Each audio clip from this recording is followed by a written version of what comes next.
Saudi আরবে বসবাসরত প্রবাসীরা গত বছরের রেকর্ড পরিমাণ রেমিটেন্স নিজ নিজ দেশে পাঠিয়েছেন। সৌদি সেন্ট্রাল ব্যাংকের সর্বশেষ তথ্য অনুযায়ী বিদায়ী বছরে প্রবাসীদের পাঠানো অর্থের পরিমাণ দাঁড়িয়েছে ১৬,৫৫০ কোটি সৌদি রিয়ালে। ২০২৪ সালের তুলনায় এই অঙ্ক ১৫% বেশি।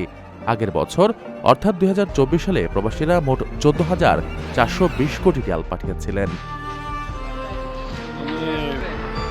কেন্দ্রীয় ব্যাংকের প্রতিবেদনে মাসিক আয়ের চিত্রও তুলে ধরা হয়েছে। এতে দেখা যায় ২০২৫ সালের ডিসেম্বরে প্রবাসীরা ১,৪০০ কোটি রিয়াল রেমিটেন্স পাঠিয়েছেন, যা আগের বছরের একই সময়ের তুলনায় সামান্য কম।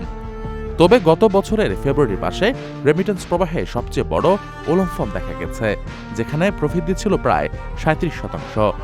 এছাড়া একক মাস হিসেবে মার্চে সর্বোচ্চ ১,৫৫০ কোটি রিয়াল পাঠানো হয়েছে, যা ২০১৬ সালের জুনের পর এক মাসে পাঠানো সর্বোচ্চ অর্থের রেকর্ড। অন্যদিকে সৌদি নাগরিকদের বিদেশ থেকে দেশে অর্থ পাঠানোর প্রবণতাও বেড়েছে। ২০২৫ সালে সৌদিরা মোট ৭,০৪০ কোটি রিয়াল দেশে পাঠিয়েছেন, যা ২০২৪ সালের চেয়ে ৩% বেশি। ২০২২ সালের পর এটি সৌদি নাগরিকদের পাঠানো সর্বোচ্চ রেমিটেন্স। বিশেষ করে ফেব্রুয়ারিতে এই হার আগের বছরের তুলনায় ৩৪% বেড়েছে। যদিও ডিসেম্বরে সৌদিদের রেমিটেন্স প্রবাহ কিছুটা কমে ৬১২ কোটি রিয়ালে নেমে আসে, তবু নভেম্বর মাসের তুলনায় তা ছিল ২৭.৪% বেশি।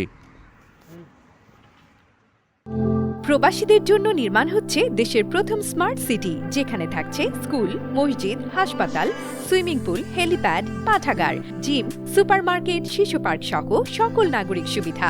মাত্র ৩০ লাখ টাকা বিনিয়োগে মিলছে আকর্ষণীয় ফ্ল্যাট।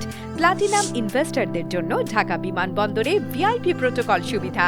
বিস্তারিত জানতে যোগাযোগ করুন স্ক্রিনে দেয়া হোয়াটসঅ্যাপ অথবা ইমো নাম্বারে।